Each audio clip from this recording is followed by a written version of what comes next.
Thoughts on USC potentially getting rid of the Notre Dame rivalry game? Well, I'll give you some thoughts. One in particular. I'm throwing up right now. You're making me throw up. It's terrible. It's horrible. Pat 40 over at Yahoo Sports reported this. There have been whispers and rumors about this for a while.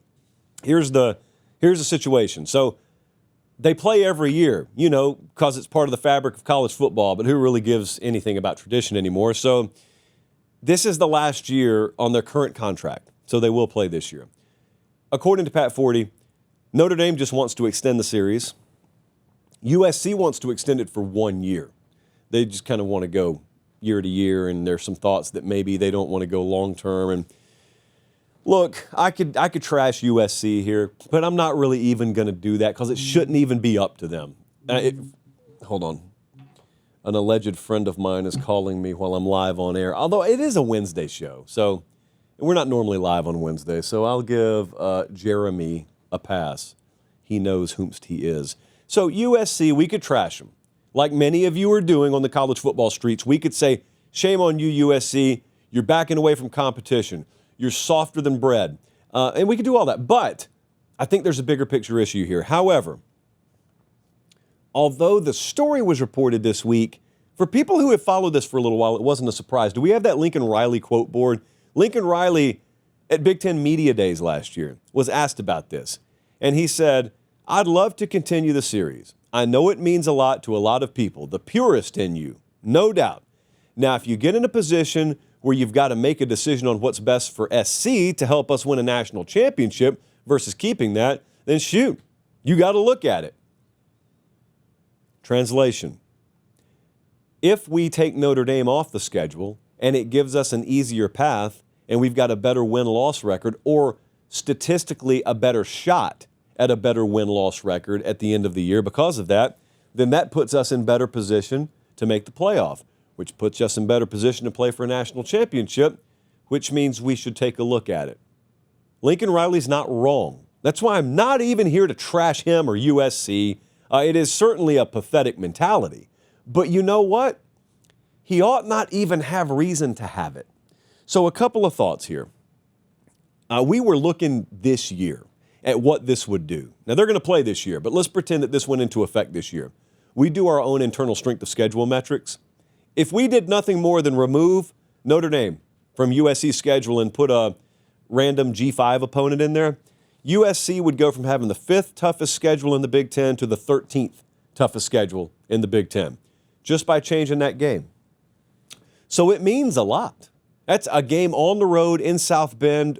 Southern Cal's probably a point spread underdog, whereas if they play UTEP, they're probably a 4-touchdown favorite at the Coliseum. Makes a huge difference. Now, you may think to yourself, if you don't know much about college football and you're just riding around with your fiance or your buddy and you just happen to be hearing the show for the first time, you may be thinking, certainly there's something in the mechanism of strength of schedule measurement to calibrate for this in college football. You would think so. But there is this rogue army of casuals who run around screaming, you are what your record says you are, to the point where it kind of becomes a reality. And then there's like a contingent of them that wants to do the right thing. So every August, they'll say, I'm not going to fall victim to that. Or when headlines like this appear, they'll say, no. Play the tougher schedule. We'll reward you for it. But they cannot shake it. Come December, if you've got an 11-1 G5 pitted against a 9-3 Big Ten team for a playoff spot, they will look at you and say, you can't put a 9-win team in over an 11-win team. So the Lincoln Rileys of the world look at it and say, hey, I'd love to play competitive games, but if that's the way we're going to think about this, why should I? The answer is he shouldn't. Here's the follow-up. He shouldn't have the choice.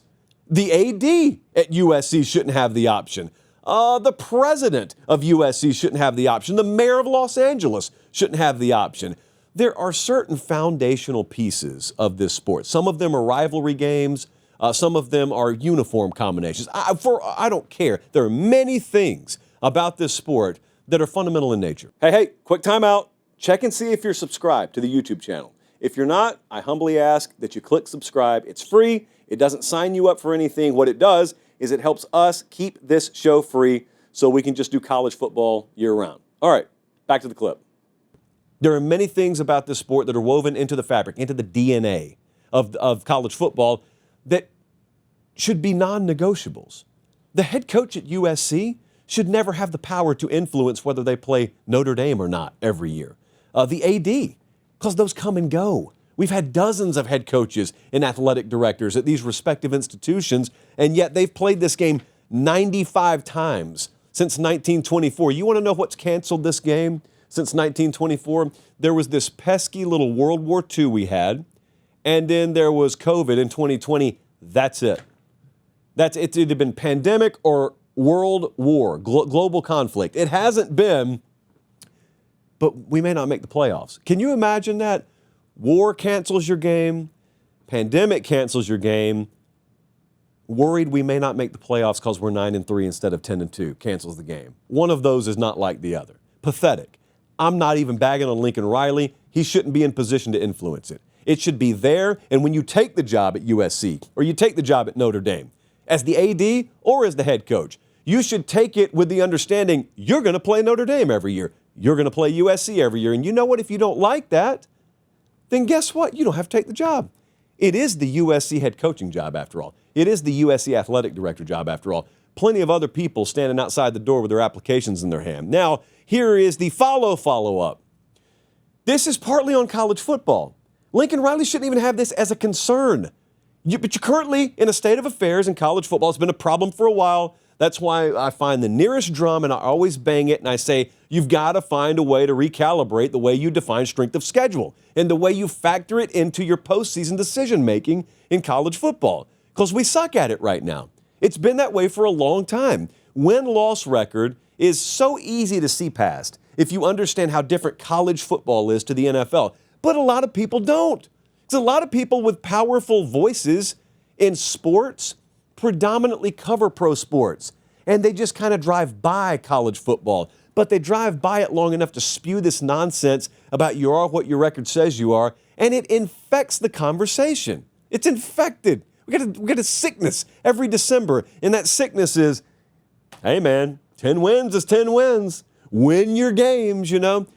I hate it. Oh, I can't stand it. And so what happens is people like Lincoln Riley look and say, well, if that's the way it's going to be, I don't want it to be that way, but if that's the way it's going to be, scratch the Notre Dame game. Because you know what? If they go 9-3 this year and they get left out, no one's patting Lincoln Riley on the back saying, you know what, you didn't make the playoff, but good for you playing Notre Dame close in South Bend. You're our guy. No, they're saying, why didn't you make the playoff? And the committee, when he's 9-3, is looking at him saying, they lost 23-16 on the road there in South Bend. They lost. This is the part they don't say, but they are dead serious. If you just would have scheduled Colorado State instead, you'd be in the playoff. Why? Because you are what your record says you are. This is such a stupid problem for college football to have. It's so easily solvable, so easy. You don't even need all the commissioners to agree on it. Well, I guess you kind of do. Just define strength of schedule the right way. Have a dynamic in your sport that incentivizes scheduling up instead of scheduling down. Right now, apparently, we still haven't rectified that problem. And it's 2025. So it's past time to do it.